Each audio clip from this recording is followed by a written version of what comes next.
Mayor Nizamabad D Neetu किरण के शौहर BRS कायद D Shekhar पर कल जानलेवा हमले में मुलविस ऑटो ड्राइवर रसूल उर्फ शिकूर के खिलाफ सख्त कार्रवाई करने का मुतालबा किया जा रहा है। साबिक रुकन असम्बली निजामाबाद अर्बन बिगाला गणेश गुप्ता ने आज खानगी हॉस्पिटल में जेर इलाज डी शेखर की अयादत के बाद मीडिया के नुमाइंदों से बात करते हुए इल्ज़ाम आयद किया कि कांग्रेस हुकूमत लॉ एंड ऑर्डर को बरकरार रखने में बुरी तरह नाकाम हो चुकी है। इस हुकूमत में मेयर की फैमिली तक महफूज नहीं है तो आम आदमी का क्या होगा और किस तरह वो महफूज करेगा। कांग्रेस को वोट देकर कामयाब बनाने वाली अवाम खौफ में है। बीआरएस कायदीन साबिक NUDA chairman Prabhakar Reddy, BRS city cell सदर गिरिराजू, जी लिंगम, आर सत्या राम व दिगर ने आज एसीपी निजामाबाद राजा वेंकट रेड्डी से मुलाकात करते हुए मुतालबा किया कि हमलावर शेख रसूल उर्फ शिकूर के खिलाफ सख्त कार्रवाई की जाए। एसीपी निजामाबाद ने कल रात डी शेखर से दवाखाना में मुलाकात की और इनका बयान दर्ज किया। बताया जाता है कि इस केस की तहकीकात के लिए पुलिस की खुसूसी टीम तश्कील दी गई है। पुलिस की टीम झगड़े के मुकाम पर पहुंचकर तहकीकात कर रही है। शेख रसूल शिकूर को हिरासत में लेकर हर जाविये से पूछताछ किए जाने की इत्तला है। अवाम में इस वाक़े को लेकर कई तरह की बातें की जा रही है। हमलावर शेख रसूल शिकूर के पीछे कौन है, हमले की असल वजह क्या है, कई तरह की बातें की जा रही है। कांग्रेस के सरगर्म कायदीन इजहार कर रहे थे कि शेख रसूल शिकूर का कांग्रेस पार्टी से दूर दूर तक कोई ताल्लुक़ नहीं है। कोई सरगर्म लीडर शेख रसूल को जानता तक नहीं है। शेख रसूल ने वीडियो में दावा किया कि वो कांग्रेस पार्टी का कारकुन है और कांग्रेस का झंडा बुलंद करने में इसने अहम रोल अदा किया है। बीआरएस कायदीन का मुतालबा है कि पुलिस हर जाविये से तहकीकात करे और शेख रसूल शिकूर के खिलाफ सख्त कार्रवाई करे और इसके पीछे जिस किसी भी शख्स का हाथ है उस पर भी सख्त से सख्त कानूनी कार्रवाई करने का बीआरएस कायदीन ने पुरजोर मुतालबा किया है। నిన్న నిజామాబాద్ నగరంలో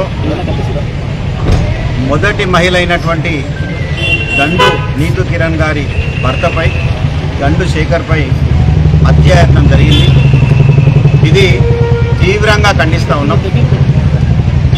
చాలామంది ప్రజలు ఏమనుకుంటారంటే 10 సంవత్సరాల పాలనలో తెలంగాణ చాలా అభివృద్ధి జరిగిందని మాత్రమే కళ్ళగనబడి అభివృద్ధి గురించి మాట్లాడుతున్నారు.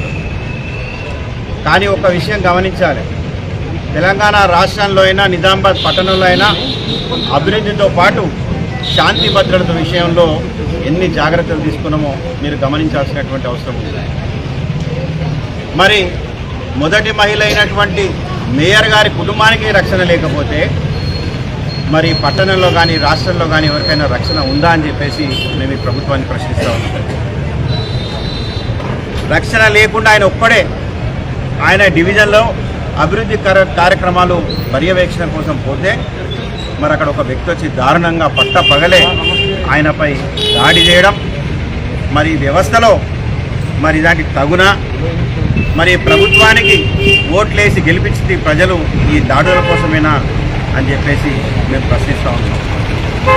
అంటే మేయర్ గారి కుటుంబంపై దాడి చేస్తే ప్రజలందరూ భయభ్రాంతులు అవుతారు, ఎవరైనా మా కోసం మమ్మల్ని చూస్తే భయపడతారు అనేటటువంటి విషయంతో చేసేటటువంటి ఈ నీచమైనటువంటి పని మరి 10 సంవత్సరాల కాలంలో ప్రజలు మాకు పట్టం కడితే నిజామాబాద్ నగరాన్ని అభివృద్ధితో పాటు శాంతి భద్రతలతో మేము నడిపించినటువంటి విషయం కూడా ప్రజలకు తెలుసు. ఈ విషయాన్ని మేము తీవ్రంగా ఖండిస్తూ ఉన్నాం. ఈరోజు మేయర్ గారు ఒంటరి కాదు, మా కార్యకర్తలపై ఎవరి మీద దాడి జరిగినా బీఆర్ఎస్ పార్టీ ఊరుకోదు. అది కేటీఆర్ గారు, కేసీఆర్ గారితో పాటు యావత్ బీఆర్ఎస్ పార్టీ కూడా వారికి అండగా ఉంటుందని చెప్పేసి మేము తెలియజేస్తూ ఉన్నాం.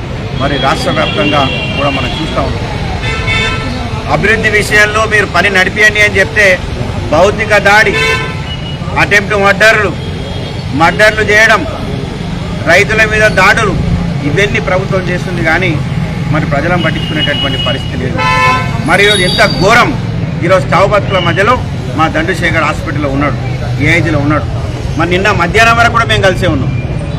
మరి నిన్న నాకు చెప్తా ఉన్నాడు, అన్న మనం అధికారంలో ఉన్నప్పుడు వేరే, ఈరోజు పరిస్థితి చాలా దారుణంగా మారిపోయిందనేటటువంటి విషయాన్ని కూడా మా మేయర్ గారు నా దృష్టికి తీసుకొచ్చింది.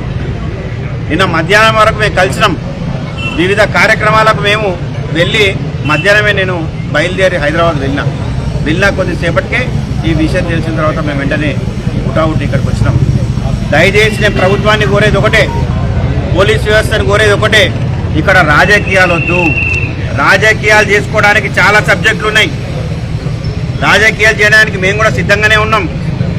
ప్రజల కోసం మనం ఏం వెలుగుపడుతున్నామో దాని గురించి మనం మాట్లాడుకుందాం.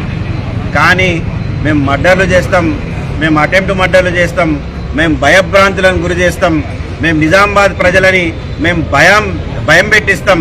అందుకోసం మేము పెద్దల మీద దాడి చేస్తే ఎవరైనా మాకు భయపెడతారు అనుకుంటే వాళ్లకు చట్టం ఎవరికి చుట్టం కాకూడదు. ఖచ్చితంగా ఈ దాడి వెనుక ఎవరు హస్తం ఉన్నా కూడా వాళ్ళందరినీ శిక్షించాల్సిందే అని చెప్పేసి మేము పోరాడతాం. ఖచ్చితంగా మేము ధర్నాలకు పిలుపునిస్తాం. మేము అవసరమే మేము కోర్టులకు పోతాం. పార్టీ పరంగా కూడా వారి కుటుంబానికి అండగా ఉంటామని చెప్పేసి తెలియజేస్తూ మరోసారి ఈ దాడిని తీవ్రంగా ఖండిస్తాం. అవునండి, చట్టం ఉంది, అప్పుడైనా చట్టం ఉంది, ఇప్పుడైనా చట్టం ఉంది. కబ్జా చేసినట్టయితే దానికి చట్ట ప్రకారం పోవాలి, కోర్టుకు పోవాలి, న్యాయస్థానానికి వెళ్ళాలి. అంతేగాని చెప్పేసి ఇప్పుడు చాలా భూ వివాదాలు చాలా ఉంటాయి. ఒకరినొకరు చంపుకోం కదా. మరి దాన్ని మనం ఎంకరేజ్ చేయొద్దు. ఏ పార్టీని ఎవరైనా ఎంకరేజ్ చేయొద్దు. ఈరోజు ఒక అధికారంలో ఒకరు ఉంటారు, రేపు ఒకళ్ళు అధికారంలో ఉంటారు. అధికారం మన చేతిలో ఉంది కానీ చెప్పేసి మనం దాడులకు చేస్తే శాంతి భద్రతలు ఉండవు. కాబట్టి దయచేసి నేను అన్ని పార్టీలకు కూడా నేను పిలుపునిస్తా ఉన్నా, ఈ సంస్కృతి మన నిజామాబాద్లో ఉండకూడదు. ఇది మంచిది కాదు. నిజామాబాదే కాదు, యావత్ తెలంగాణ రాష్ట్రంలో కూడా ఈ సంస్కృతి ఉండొద్దు. ఇలాంటి దానికి మనం ఎంకరేజ్ చేయొచ్చు అని చెప్పేసి నేను అన్ని పొలిటికల్ పార్టీస్ కూడా నేను అప్పీల్ చేస్తాను.